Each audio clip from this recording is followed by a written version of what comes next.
Hallelujah, hallelujah. परमेश्वर पिता का मैं धन्यवाद करता हूँ। सच में हमारा प्रभु महान है और उसके जैसा कोई नहीं है। सच में आज का दिन हम सब लोग गुड फ्राइडे मना रहे हैं, जिस दिन हमारे प्रभु को सूली पर चढ़ाया गया। और अगर उसको ना चढ़ाया जाता तो आज हम सब यहाँ जो बैठे हैं, यहाँ ना बैठे होते, हमारा उद्धार नहीं हुआ होता और हम जैसा जीवन जी रहे थे, शैतान की गुलामी में थे, पापों में थे और बंधन में जकड़े हुए थे और हमें पता ही नहीं था कि हम जो हैं गुलामी में हैं, पाप में हैं, दुख में हैं, तकलीफ में हैं। लेकिन प्रभु यीशु का वचन हम सबके पास आया और हमने विश्वास किया और आज सच में उसका अनुग्रह है जो आज हम यहाँ सब बैठे हुए हैं और सच में हमारे प्रभु ने हमें संभाला है। Hallelujah, hallelujah. मेरा जो टॉपिक है, फोर्थ वचन जो प्रभु ने कहा कलवरी क्रूस पर, हे मेरे परमेश्वर, हे मेरे परमेश्वर, तूने मुझे क्यों छोड़ दिया। ये बहुत गंभीर बात प्रभु यीशु मसीह ने क्रूस पर कही, क्योंकि जब उसे क्रूस पर चढ़ाया जा रहा था उसके पहले बहुत सारी बातें हुई थी। उसको कोड़े मारे गए, उसे थप्पड़ मारे गए, लोगों ने उसका मजाक उड़ाया कि अब भविष्यवाणी करके बता कि किसने तुझे मारा। उसके ऊपर कांटों का मुकुट रखा गया। बहुत सारी चीज़ें हुई हैं, बातें हुई हैं उसके पहले, क्रूस पर चढ़ाने से पहले।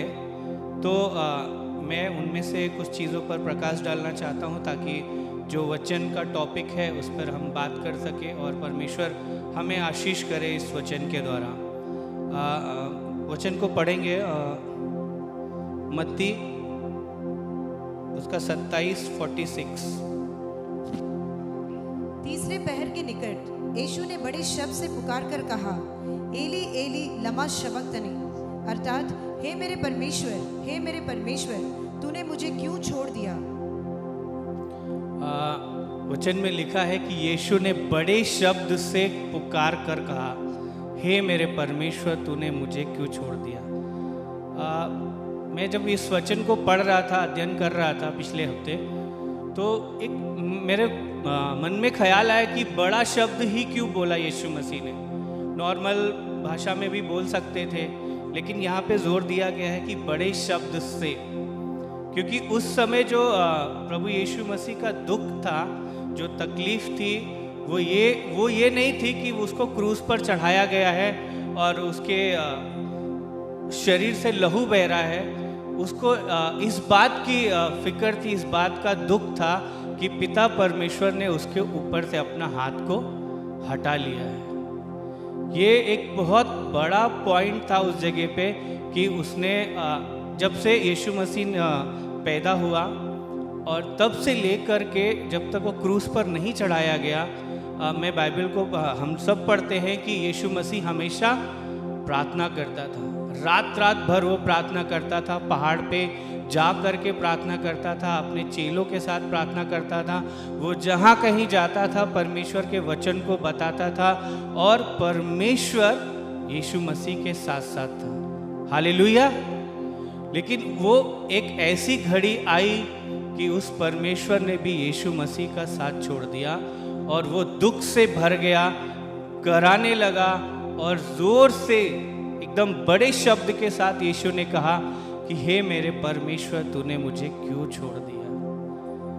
क्या ऐसा हो सकता है कि परमेश्वर अपने इकलौते बेटे को छोड़ सकता है? नहीं छोड़ सकता। लेकिन क्यों उस समय छोड़ा?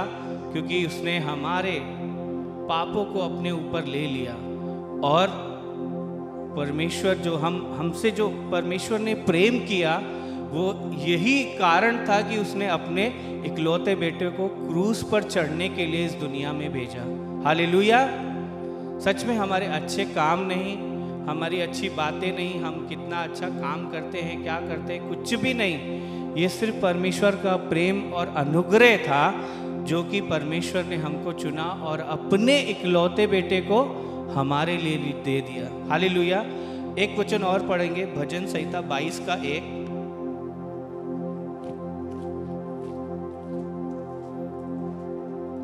हे मेरे परमेश्वर, तूने मुझे क्यों छोड़ दिया?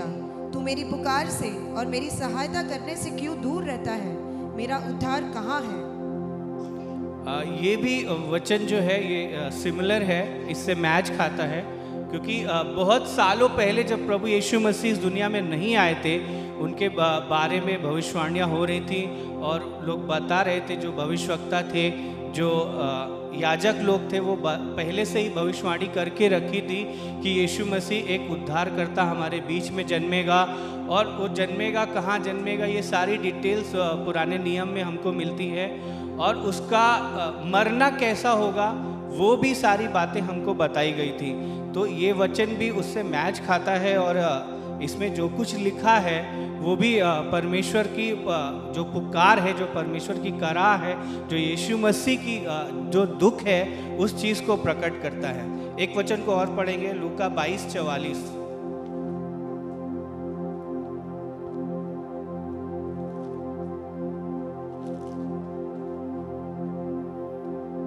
वो अत्यंत संकट में व्याकुल होकर और भी आर्थिक वेदना से प्रार्थना करने लगा, और उसका पसीना मानो लहू की बड़ी बड़ी बूंदों के समान भूमि पर गिर रहा था। हालेलुया।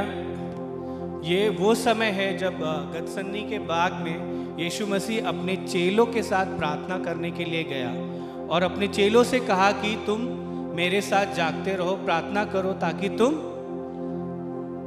हालेलुया।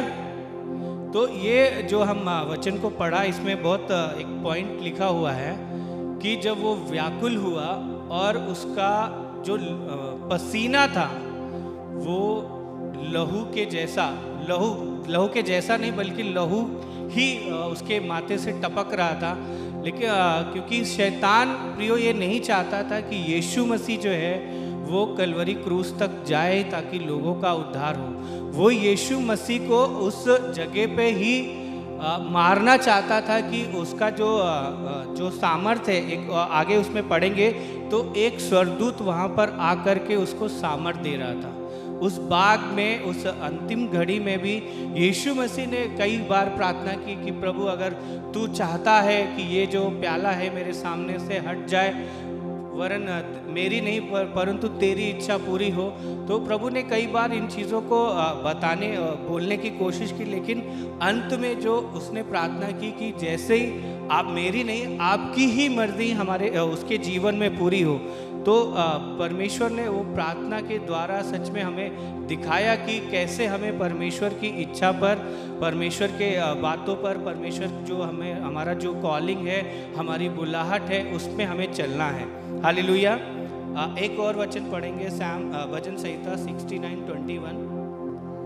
लोगों ने मेरे खाने के लिए इंद्रायण दिया और मेरी प्यास बुझाने के लिए मुझे सिरका पिलाया। हालेलुया। ये जो वचन है, जो प्रभु यीशु मसीह को जब क्रूस पर चढ़ा रहे थे, उसका ठट्ठा उड़ा रहे थे लोग, बहुत सारे लोग वहाँ पे थे, ठट्ठा उड़ा रहे थे। लेकिन अंतिम समय में जब उसे प्यास लगी प्रियो, तब उसे क्या दिया उन्होंने? पानी की जगह पे क्या दिया? सिरका दिया, और उसने मुंह में लिया और थूक दिया। तभी उसके पसली में भाला मारा गया और उसके शरीर में खून नहीं बचा था प्रियो। अंतिम समय में जब देखते हैं कि एक भी बूंद खून नहीं था प्रभु यीशु मसीह को, मतलब हमारे उद्धार के लिए, हमारे पापों के लिए उसने अपने शरीर की आखिरी बूंद तक हमारे लिए दे दी। तो सच में हमें कितना धन्यवाद करना चाहिए हमारे प्रभु का कि उसने ये सारे दुख को सहकर हमें उद्धार का मार्ग बताया, हमारे जीवन को उद्धार से भर दिया। सच में हमारे कामों के द्वारा नहीं, हमारे हम जो करते हैं उसके द्वारा नहीं, बल्कि सिर्फ परमेश्वर का प्रेम और अनुग्रह के द्वारा उसने हमें चुना। और कई बार हमारे जीवन में समस्याएं आती हैं, परेशानियां आती हैं और हमें लगता है कि अब कुछ नहीं हो सकता, हमारे अपने हमें छोड़ देते हैं, तकलीफ़ में रहते हैं, हम परेशानी में रहते हैं। लेकिन जब हम परमेश्वर की ओर देखते हैं प्रियो, तब परमेश्वर हमारे साथ में हमेशा खड़ा रहता है। हालेलुया। एक बार सच में हमें परमेश्वर का धन्यवाद करना चाहिए कि उसके अनुग्रह और दया के द्वारा हम यहाँ सच में आज खड़े हैं। हालेलुया। परमेश्वर इस वचन के द्वारा आप सबको आशीष दें। Hallelujah. Praise the Lord. Thank you Anand brother, वचनों के साथ हमें प्रोत्साहित करने के लिए। जैसे हमने सुना, यीशु ने कलवरी के क्रूस पे वहाँ जाने के पहले जो दर्द और वेदना में था, तभी उसने आहे भर के बोला हुआ बात को हमने सुना। सच में वो मैं ऐसे सोचती हूँ, अगर वो प्रार्थना का जवाब अगर परमेश्वर ने दे दिया होता तो आज हमारा यहाँ पे बैठना व्यर्थ हो जाता, दुनिया में प्रभु यीशु मसीह का इधर आना व्यर्थ हो जाता। लेकिन उसने वो बलिदान हमारे लिए किया, इसलिए वो हर आराधना के योग्य है, क्योंकि वो हमारा छुड़ाने वाला है। अभी हम अगले वचन की ओर बढ़ेंगे, वचन नंबर 5, जो प्रभु यीशु मसीह ने कहा। फिर से मलयालम में हमारे सबसे पुराने बुजुर्ग सीनियर ब्रदर अच्चंगुंजन को मैं आगे बुलाना चाहती हूँ। तालियों के साथ स्वागत करेंगे हम।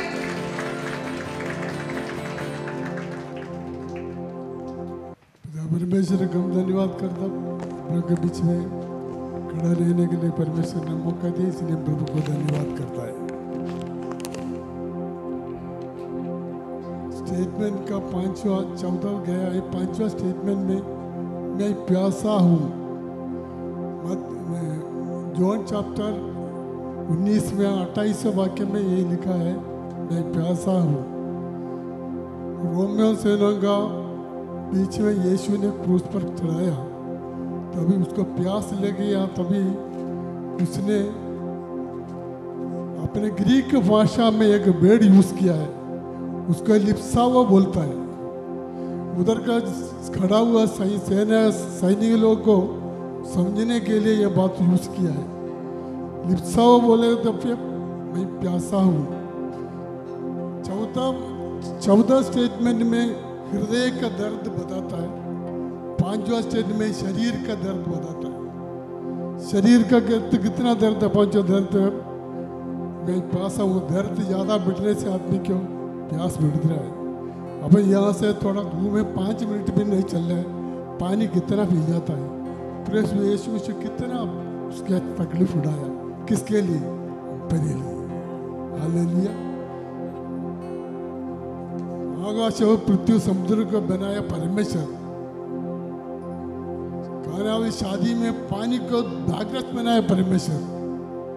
मूसा को पत्थर से पानी दिया परमेश्वर। मैं देने वाला पानी कभी भी प्यास नहीं हुआ।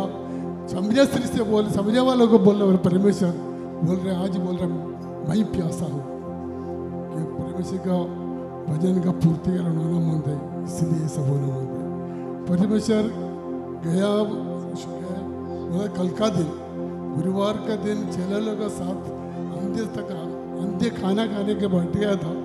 तभी ने यीशु ने कुछ पिया होगा।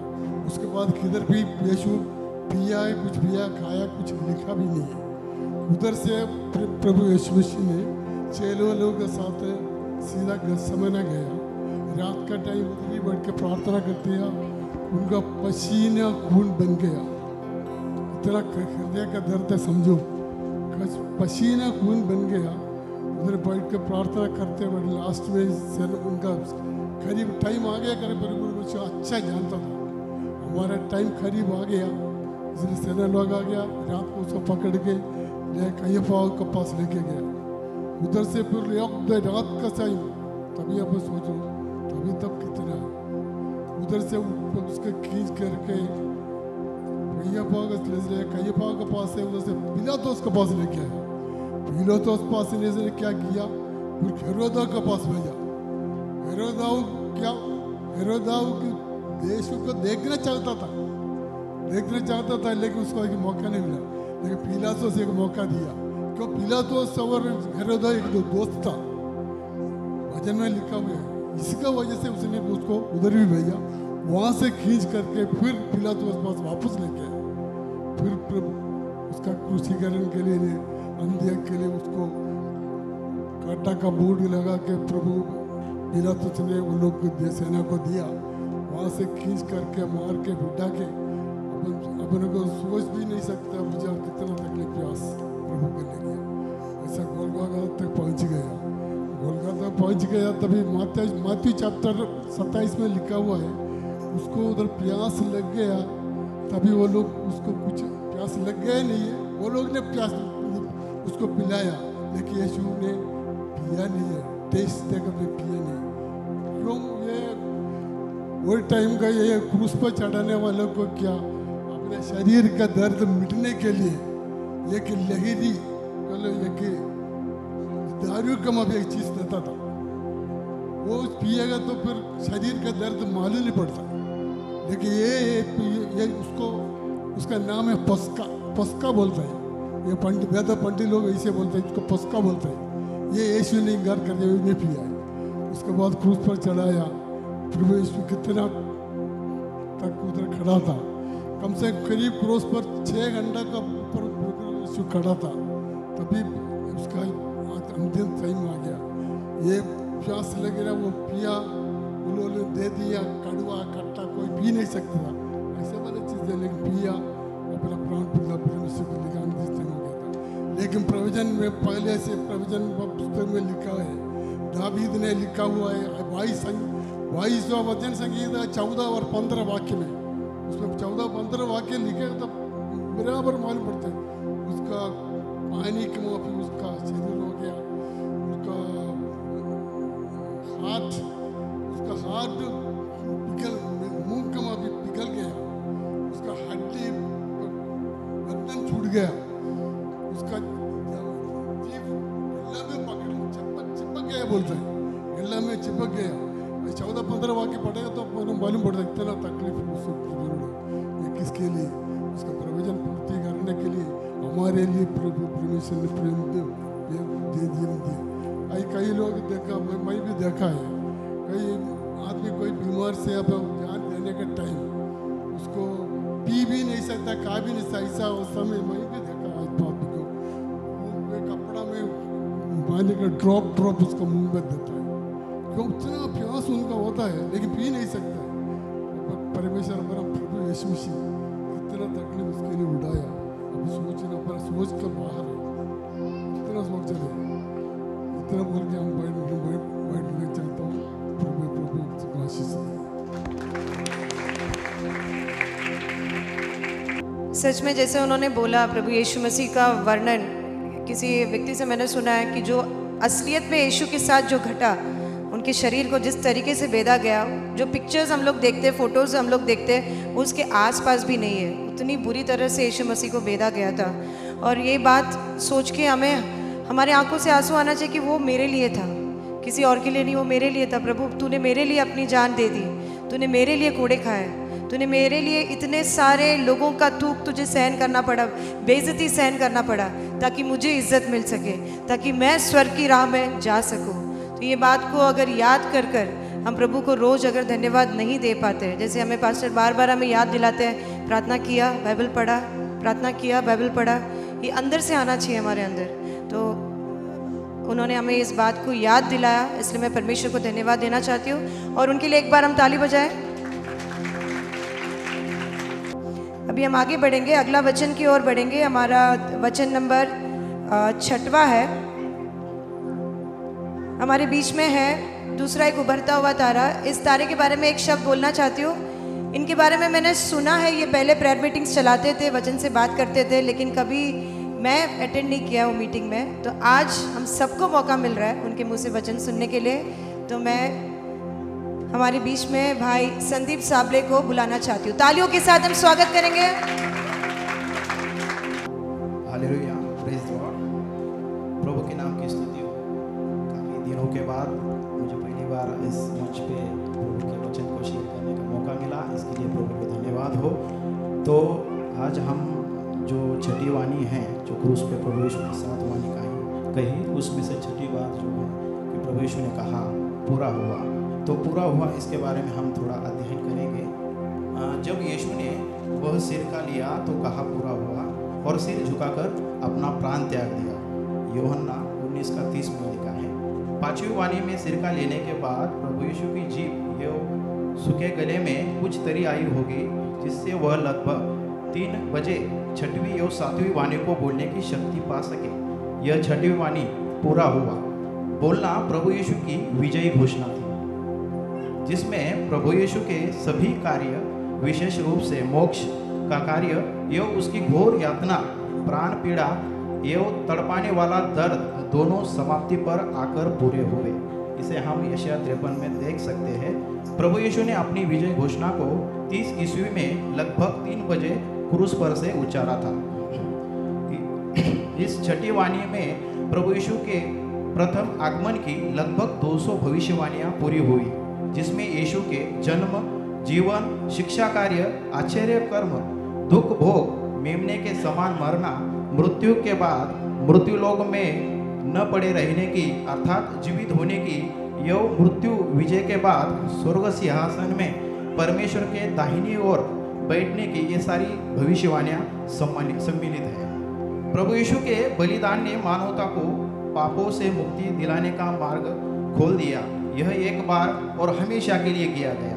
इब्रानियों 10:10 में हम इसे पढ़ सकते हैं। क्रूस पर यीशु ने पाप और मृत्यु की शक्ति को परास्त किया। दूसरा कुलुस्तियों 2:15 में हम इसे भी पढ़ सकते हैं।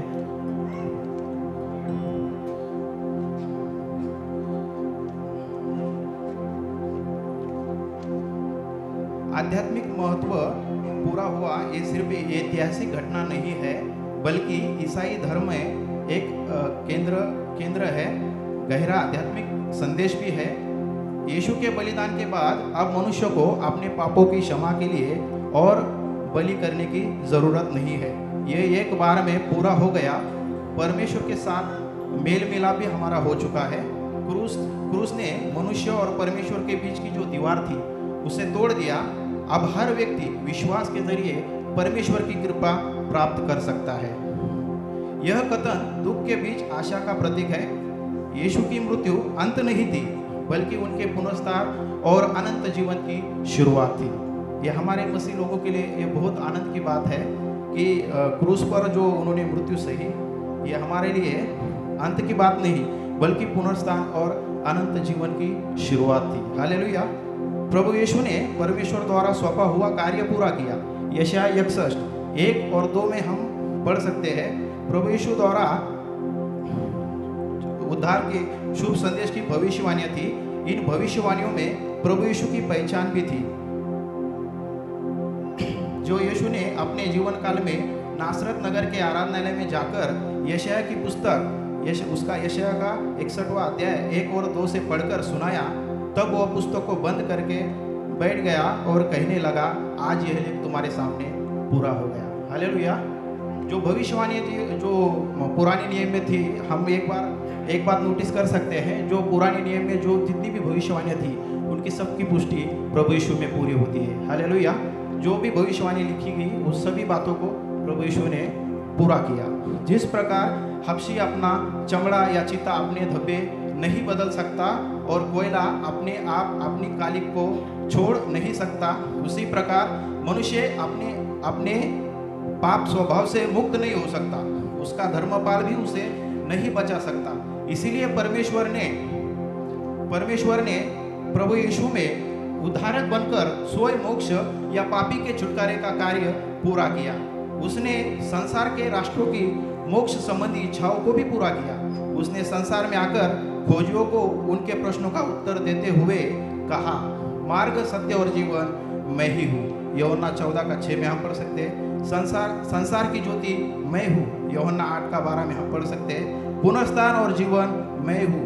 यूहन्ना 11:25 में लिखा है, बिना मेरे कोई पिता के पास नहीं पहुँच सकता। यूहन्ना 14:6 मैं और पिता एक है, जिसने मुझे देखा उसने पिता को देख लिया।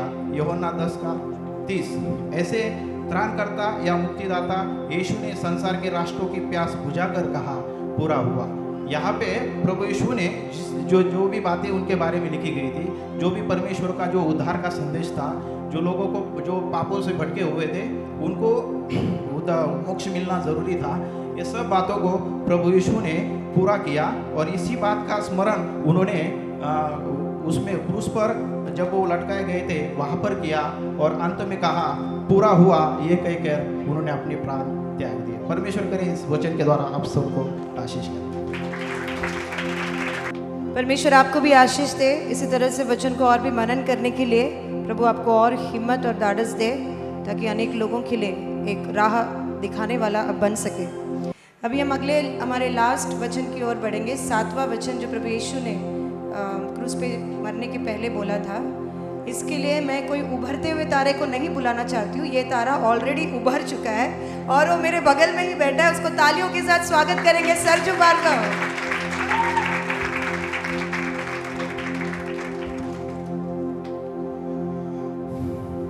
हालेलुया। आइए, एक वचन है, जब प्रभु कलवरी के क्रूस में थे तो उन्होंने अंतिम जो वचन कहा, उस वचन के बारे में जो दिया गया है उसमें हम मनन करेंगे।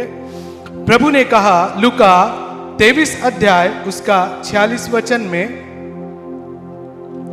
लूक 23:46। और यीशु ने बड़े शब्द से पुकार कर कहा, हे पिता, मैं अपनी आत्मा तेरी हाथों में सौंपता हूँ। और यह कहकर प्राण छोड़ दिए। इस वचन में हमें 4 भाग मिलते हैं देखने के लिए। सबसे पहला भाग वहां पर प्रभु यीशु मसीह पिता के साथ अपने प्रेम को दिखाता है, जो पहले ही वर्ड में कहता है कि हे पिता। पिता और पुत्र का जो रिश्ता है सृष्टि के पहले से था, और सृष्टि में आने से पहले पिता और पुत्र ने कुछ बात किए थे। वो बात क्या था कि पिता को मालूम था कि मैं आदम को बनाऊंगा, आदम पाप में गिरेगा, और उसका उपाय भी पिता ने निकाला था। और वो बात प्रभु यीशु के साथ में जगत की उत्पत्ति के पहले ही परमेश्वर ने प्रभु यीशु मसीह को आज्ञा दिया था, क्या? तू पृथ्वी पे जाना और लोगों के पाप के लिए अपने आप को बलिदान देना, तू अपने प्राण को भी दे देना, और तू उस प्राण को वापस भी ले लेना। प्रभु का वचन ये कहता है, क्लियर कट। हम देखेंगे ये वचन लिखा हुआ है यूहन्ना 10वां अध्याय 17 और 18 वचन पढ़े। पिता इसलिए मुझसे प्रेम रखता है कि मैं अपने प्राण देता हूँ कि उसे फिर ले लूं। 18। कोई उसे मुझसे छीनता नहीं, वरन मैं उसे आप ही देता हूँ। मुझे उसके देने का भी अधिकार है और इसे फिर ले लेने का भी अधिकार है। यह आज्ञा मेरे पिता से मुझे मिली है। देखो, प्रभु यीशु मसीह यहां पर कहता है कि मुझे प्राण देने का भी अधिकार है और उसे वापस लेने का भी अधिकार है। और ये आज्ञा कब मिली है प्रभु को? बहुत पहले मिल चुका है। सृष्टि की उत्पत्ति के पहले ही प्रभु यीशु मसीह को आज्ञा मिला है कि तू जाकर इस मानव जाति के लिए जो मैं क्रिएट करने वाला हूं, वो जब पाप में गिरेगा तो उस पाप को छुड़ाने के लिए तुझे अपना प्राण देना पड़ेगा, और उस प्राण को तुझे वापस भी लेना है। यहां पर 18 वचन में कहता है, यह आज्ञा मुझे अपने पिता से मिली है। मतलब पिता ने प्रभु यीशु मसीह को आज्ञा दिया है कि तू अपना प्राण देगा और अपने प्राण को तू वापस भी लेगा।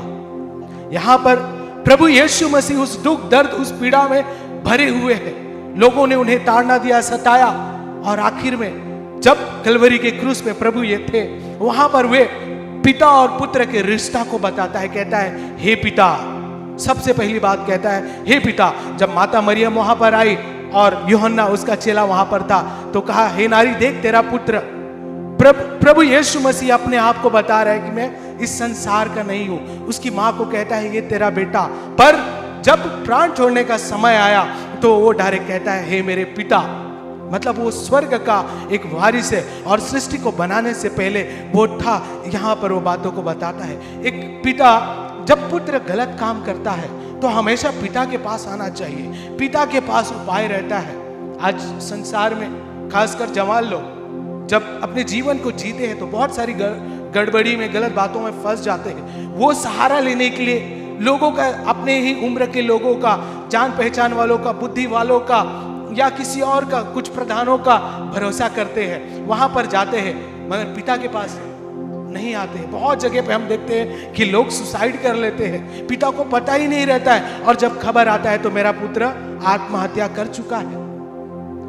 प्रियो, आपका और हमारा पिता सब कुछ जानता है। जब जीवन में कितनी भी बड़ी परेशानी आए तो आपको पिता को पुकारना है, कहना है, हे पिता मेरी मदद कर। प्रभु मदद करेगा। यहाँ पर परमेश्वर और पुत्र का वो बात को बताता है। अगला वचन में प्रभु यीशु मसीह, उसी में अगला पार्ट है कि अपने हाथों को आई कमिट, यहाँ पर लिखा हुआ है father into your hands I commit my spirit, मतलब पिता आपके हाथों में मैं अपनी आत्मा को देता हूं। जब प्रभु यीशु मसीह ने सेवकाई किया, लोगों को चंगा किया, बीमारों को चंगा किया, मुर्दों को जिलाया, कोढ़ी को शुद्ध किया, लंगड़ों को चलने की सामर्थ्य दिया, अंधे देखने लगे, गूंगे बोलने लगे, इसके बाद भी, इतना भलाई करने के बाद भी, लोगों के बीच में रहने के बाद भी प्रभु यीशु मसीह को पकड़वाया गया, उसे मारा गया, उनके हाथ में आया, लोगों के हाथ में आया तो केवल उसे सताया गया। इतना अच्छा काम करने के बाद भी प्रियो, इस संसार में आप जितना भी काम करो, कुछ भी करो, अगर आप मनुष्य के हाथों में हो तो आप वहां पर अच्छा उम्मीद कभी मत रखना, मगर जब अपने जीवन को, अपनी आत्मा को आप पिता के हाथों में दोगे तो एक नया आरंभ को जरूर देखोगे। जैसे प्रभु यीशु मसीह ने अपने प्राण को, अपनी आत्मा को पिता को दिया तो एक नया आरंभ को देखा, और आज इस पूरा संसार उस बात की गवाह है। हमें हर समय अपनी आत्मा को किसे देना है? पिता को देना है। पहला प्रभु यीशु मसीह ने पुत्रत्व का बात को यहां पे दिखाया, दूसरा पिता के हाथों में कितना सुरक्षा है, कितना कंफर्टेबल है, कितना शांति, उन बातों को बताया है। अगला कहता है समर्पण। समर्पण, यही वचन में कहता है आई कमिट माय स्पिरिट, मतलब वहां पर वो समर्पण करता है। प्रियो, प्रभु यीशु मसीह ऐसी दुख में थे। एक वचन यहां पर लिखा हुआ है यूहन्ना 10:29 में, नहीं 12:27 में, अब मेरा जीव व्याकुल है, इसलिए अब मैं क्या कहूँ? हे पिता, मुझे इस घड़ी से बचा नहीं, क्योंकि मैं इसी कारण इस घड़ी को पहुंचा हूँ। प्रभु यीशु मसीह जानते थे कि उनको क्रूस पर जाना है। उससे पहले जब वो प्रार्थना कर रहे थे तो उनको पता है, पिता मुझे इस घड़ी से बचा, पर नहीं पिता, तेरी इच्छा ही पूरी होने दे, इस बात को रखा। प्रियो, जब हम प्रभु यीशु मसीह को स्वीकार कर चुके हैं और प्रभु का आत्मा हमारे अंदर है, इस संसार में जब है तो हमारे अंदर दुख, दर्द, पीड़ा आएगा। आपको लोग सताएंगे, आपके घर के लोग आपको समझेंगे नहीं, आपके परिवार के लोग आपके बातों को नहीं समझेंगे, आप जहां पे काम करते हैं वहां पर आपका तिरस्कार किया जाएगा। मगर याद रखना, आपको उस जगह पर प्रभु यीशु मसीह ने क्यों भेजा है? उसकी महिमा को प्रकट करने के लिए। उस पीड़ा में भी, उस दुख दर्द में, उस बीमारी में, उस गरीबी में भी आपको परमेश्वर को समर्पित होना है। जैसे प्रभु यीशु मसीह इस घड़ी में भी अपनी आत्मा को परमेश्वर को समर्पित कर रहा है। इस संसार में जब हम चलते हैं, हमें पता नहीं हमारे साथ क्या होने वाला है, कौन से दुख में हम घिरे पड़े हैं, लोगों को पता नहीं है, बीमारी में है, गरीबी में है, श्राप बंधन, क्या अलग अलग परिस्थिति है, हमें पता नहीं, मगर उस परिस्थिति में भी हमें प्रभु के सामने समर्पित जीवन जीना है। प्रभु यीशु मसीह इन बातों से बताता है। अगला और लास्ट में, परमेश्वर हमारा उद्धार है।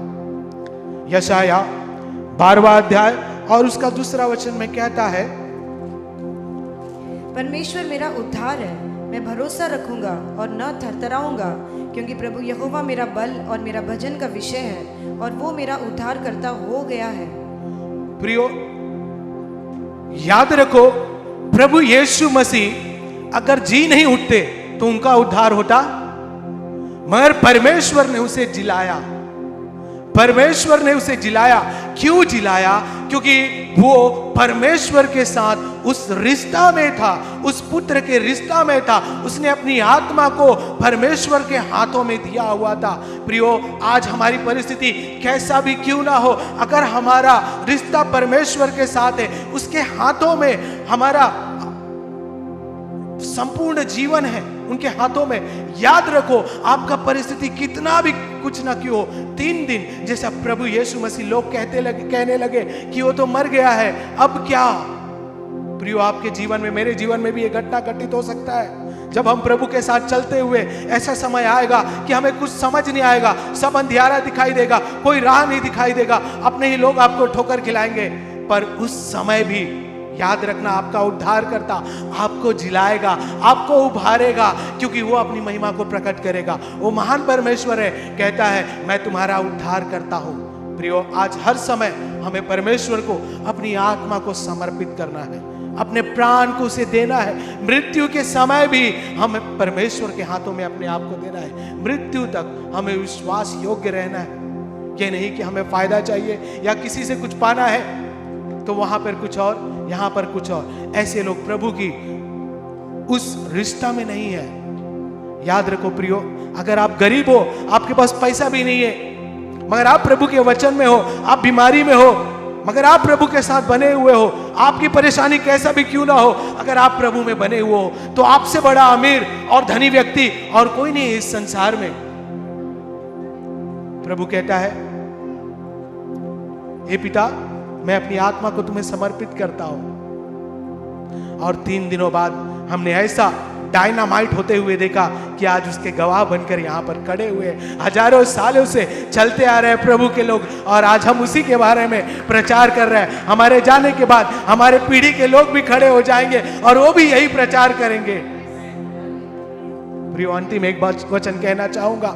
जैसे एक पिता मेहनत करके बच्चों को पढ़ाता है और पढ़ाकर एक डॉक्टर बना देता है, तो उस बच्चे का कार्य क्या होता है? यही कहना कि मेरे पिता ने मुझे डॉक्टर बनाया, डॉक्टर बनाया नहीं।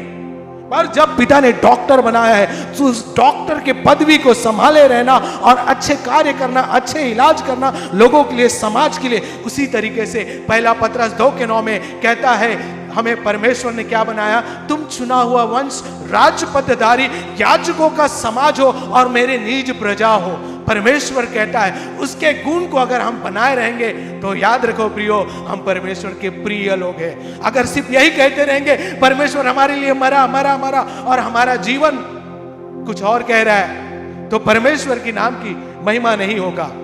प्रियो, हम एक राजपदधारी, याजकों का समाज, निज प्रजा बनाया हुआ है, अपने चुने हुए याजक बनाया हुआ है। उस पद को जब हम संभाले रहेंगे, याद रखो, चाहे हम कहाँ भी काम करते हो या हम कोई भी सोसाइटी में रहते हो, हमारा बर्ताव रहेगा तो वो लोग देखेगा, अरे ये तो मानने वाला वो है। पूरे संसार के लोग ये मानते हैं, जानते हैं कि प्रभु यीशु मसीह मारा गया, गाड़ा गया और जी उठा, मगर वो विश्वास नहीं करते हैं। वो विश्वास कब करेंगे? जब हमारी परिस्थिति उस जगह पर, उन लोगों के बीच में जहां पर हम काम करते हैं, जहां पर हम रहते हैं, जहां पर हम सेवकाई में जाते हैं, वहां पर हम जब परमेश्वर के साथ उसकी तरह चलते हैं, तब वो कहते हैं कि ये सच्चे परमेश्वर के लोग हैं और परमेश्वर इनके साथ है।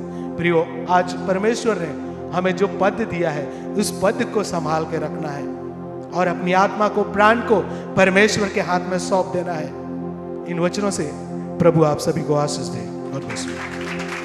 प्रभु की स्तुति हो। सच में प्रभु, जैसे ब्रदर सरजू ने हमें याद दिलाया, हमें अपने आप को परमेश्वर के अधीन होना है, अपने आप को परमेश्वर के सामने समर्पित करना है, ताकि उसकी इच्छाओं को हम पूरा कर सके।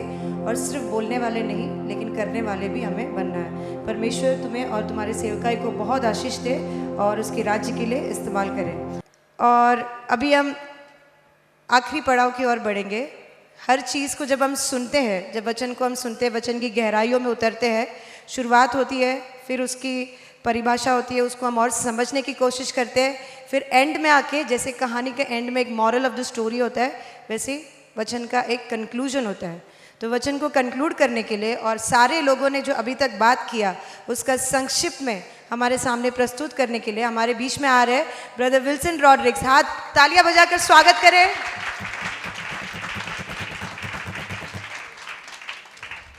हालेलुया।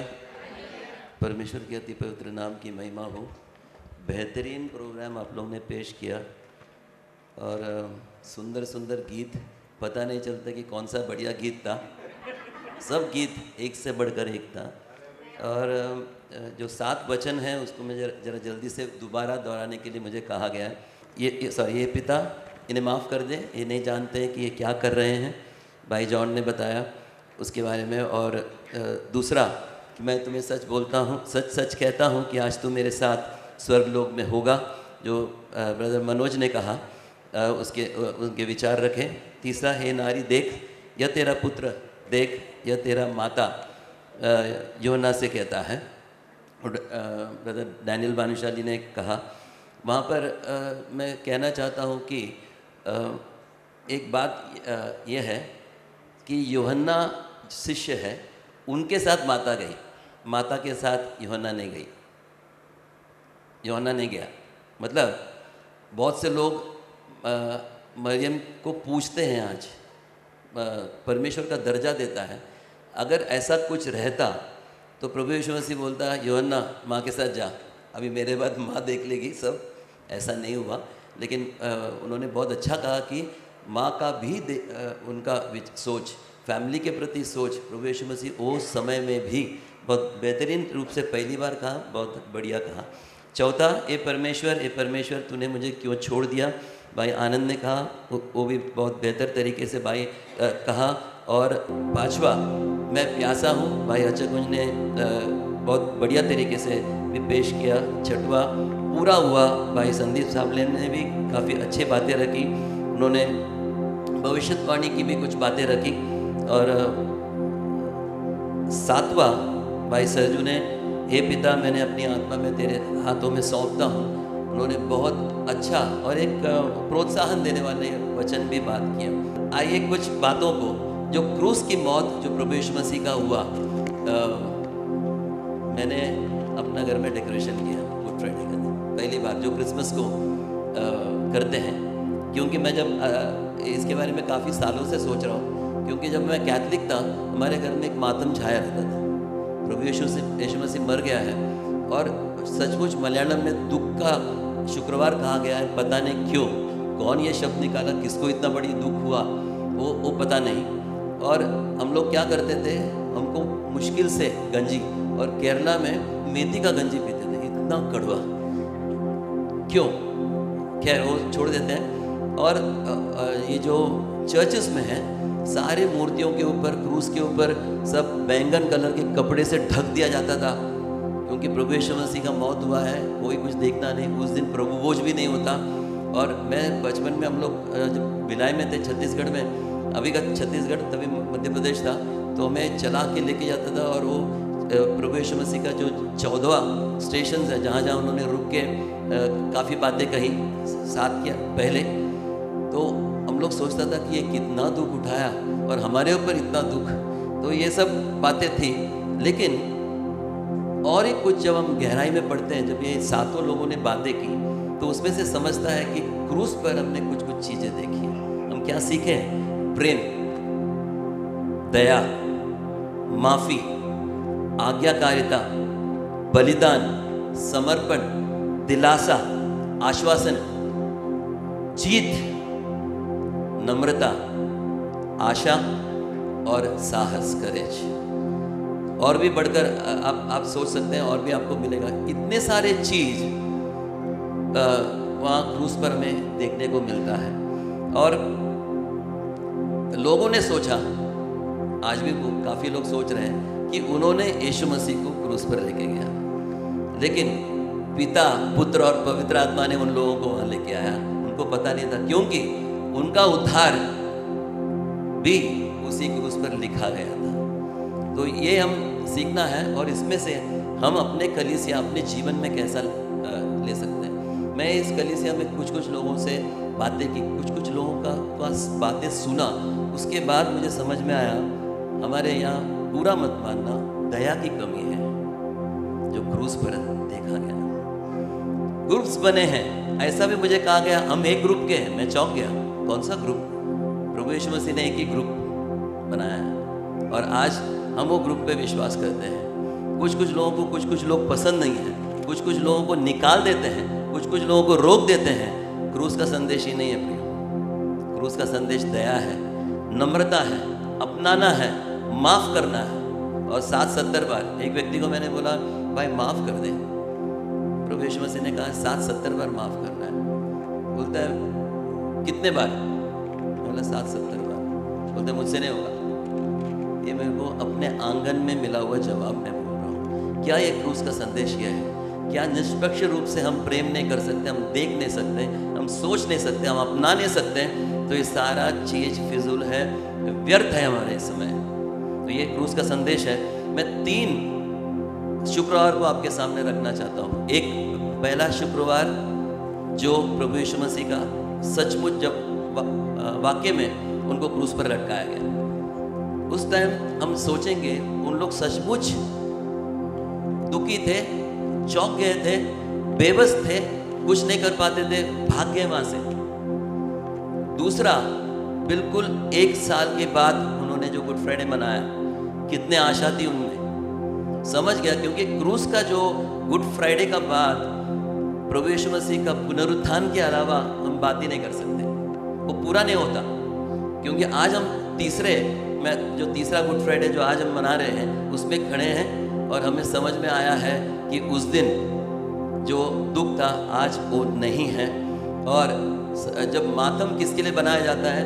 मरे हुओं के लिए मातम मनाया जाता है, और जिंदा व्यक्ति के लिए दुख मनाने की ज़रूरत नहीं है। अगर हम जब सुसमाचार फैलाते हैं उनको हम बोल सकते हैं कि हम दुखी नहीं हैं, और कोई भी कारण से माता मरियम शायद दुखी होंगी, लेकिन उनको तो पूरा प्रकटीकरण था कि ये परमेश्वर का पुत्र है, इम्मानुएल है, तो क्यों दुख मनाएगी? बेबस थी, और वो उस समय भी पिता परमेश्वर के आज्ञा मानकर अपने आप को उनका दासी मानकर समर्पण किया, और क्रूस के तले भी वही उनका रवैया होगा। तो दुख कुछ तात्कालिक था और तुरंत वो खुशी में बदल गई, जो आज भी बरकरार है। और वो बताना चाहता हूँ, एक वचन में पढ़ना चाहता हूँ, कोलोसियों की पत्री उसका 2 अध्याय उसका 14 और 15, और इब्रानियों की पत्री उसका 2 अध्याय 14 और 15। याद रखने के लिए आसान है। 2 14-15। और विधियों का वो लेख जो हमारे नाम पर और हमारे विरोध में था, मिटा डाला, और उसे क्रूस पर कीलों से जड़कर सामने से हटा दिया है। और उसने प्रधानताओं और अधिकारों को ऊपर से उतार कर उनका खुल्लम तमाशा बनाया, और क्रूस के द्वारा उन पर जय जयकार की ध्वनि सुनाई। उन पर खुल्लम तमाशा बना दिया। किसका? शैतान और उनका झुंड का। आइए इब्रानियों की पत्री उसका 2 अध्याय 14 और 15 पढ़ें। इसलिए जबकि लड़के मांस और लहू के भागी हैं, तो वो आप भी उनके समान उनका सहभागी हो गया, ताकि मृत्यु के द्वारा उसे जिससे मृत्यु पर शक्ति मिली थी, अर्थात शैतान को निकम्मा कर दे। शैतान को निकम्मा कर दिया। मांस और लहू, जैसे हम मांस और लहू में, प्रभु यीशु मसीह भी मांस और लहू के जरिए, क्योंकि परमेश्वर होके मर नहीं सकता था, और शैतान को निकम्मा कर दिया। अभी एक सवाल है, तो दुख कौन मनाना चाहिए? शैतान और उसका झूठ दुख मनाना चाहिए। क्योंकि प्रभु यीशु मसीह एक मिशन में था। गया वर्ल्ड कप जो गुजरात में हुआ, तो अपने टीम बेहतरीन तरीके से खेला और आखिरी वक्त पर हार गया, और सारे क्रिकेटर्स के आंख से आंसू निकला, दुखी थे। और प्रभु यीशु मसीह कहता है कि सब कुछ संपन्न हुआ, सब कुछ खत्म हुआ, और उन्होंने उस मिशन को, उनके जो जिम्मेदारी पिता ने सौंपी थी, पूरा हुआ। तो कौन खुश रहना है, कौन दुख मनाना है? शैतान और झुंड, उनका सर कुचला गया और वो हार गए, और प्रभु यीशु मसीह हमारे लिए अनंत जीवन जीता। परमेश्वर आप सबको आशीष दे। परमेश्वर आपको भी आशीष दे। इसी तरह से वचन के द्वारा हम सबको प्रोत्साहित करते रहने के लिए, इसी तरह से हम एक दूसरे के साथ प्यार और एकता के साथ आगे बढ़े। जैसे विल्सन अंकल ने हमें याद दिलाया, एक दूसरे के साथ किसी प्रकार का बैर ना रखते हुए, क्षमा एक दूसरे को करते हुए, एक दूसरे को टॉलरेट करते हुए हम आगे बढ़ेंगे। जाने दो बोल के हम आगे बढ़ेंगे, एक दूसरे को माफ़ करेंगे। जिस तरह से प्रभु यीशु मसीह ने हमारे गुनाहों को माफ़ किया, उसी तरह से हम एक दूसरे को माफ़ कर कर आगे बढ़ेंगे। तो जैसे मैंने शुरुआत में बोला था, प्रार्थना शुरुआत का पहला ब्रेड हमने लगाया, प्रार्थना से शुरुआत किया, और अंत भी हम किससे करेंगे? प्रार्थना से करेंगे। तो अंतिम प्रार्थना करने के लिए मैं पास्टर जोस को आगे बुलाना चाहती हूँ। तालियों के साथ हम उनका स्वागत करेंगे। सुन के बहुत अच्छा लगा। अगला पीढ़ी खड़ा होकर आ रहा है प्रभु के काम में। एक खुशखबर औरों को फैलाने के लिए गुड फ्राइडे में यीशु एक गुड काम किया। वो गुड के द्वारा हमारा ज़िंदगी हमेशा के लिए बदल गया। ये गुड हमको औरों को बताना है, इसके लिए हमें ये शहर में रखा है। हम इधर 7 या 8 भाषा बात किया ना।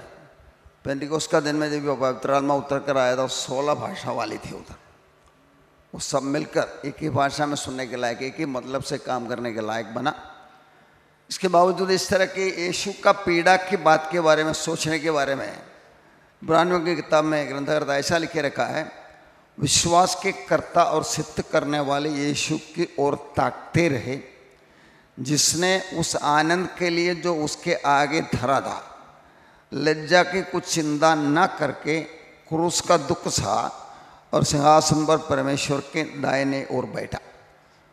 यीशु की ओर ताकते रहो। यीशु क्या सहन किया, क्या उठाया, क्या मिला, इस बातों को दिल लगाकर मनन करते रहो करके उधर बताया। अगला वचन में ये बताते हैं, इसलिए उस पर ध्यान करो जिसने अपने विरोध में पापियों को इतना वाद विवाद सहन किया कि तुम निराश होकर हिया होना छोड़ दी।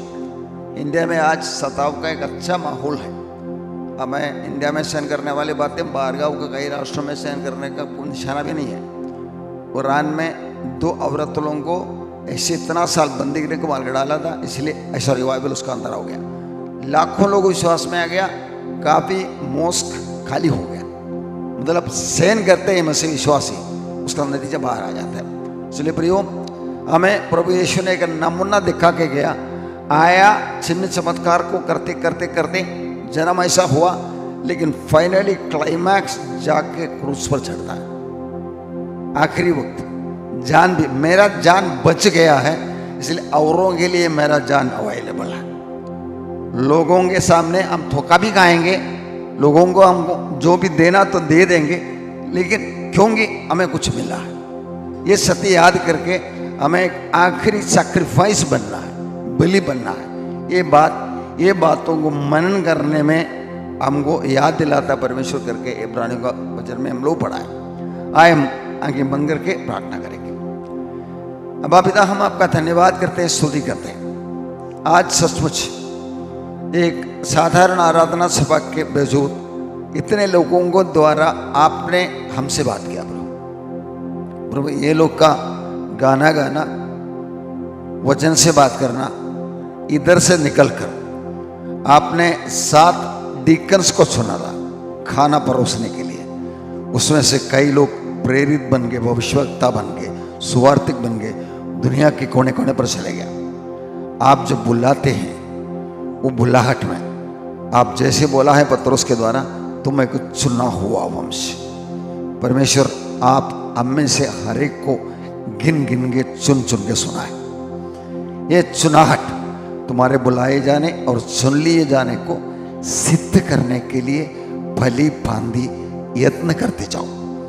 यस लॉर्ड, आप किसके लिए हमें खरीदा है, आपका लहू देकर खरीदा है, उसका आगे का काम करना हमारा जिंदगी का एक ही मुद्दा है। उसके लिए हम जिंदा है। वो करके पूरा हो गया, हमें इधर से निकलना है। वो करने के लिए बीच में आने वाला कोई भी परिस्थिति, कोई भी सताव, हमें कोई फिक्र की बात नहीं है। चाहे अयूब का साथ जैसा सहन करना पड़ा, या योना के जैसा पद्मोस द्वीप में जाकर रहना पड़ा, स्टेफानो के जैसे रक्षसा से बनना पड़ा, प्रभु कोई फर्क नहीं। हमें आप जान देकर खरीदा है, बचाया है।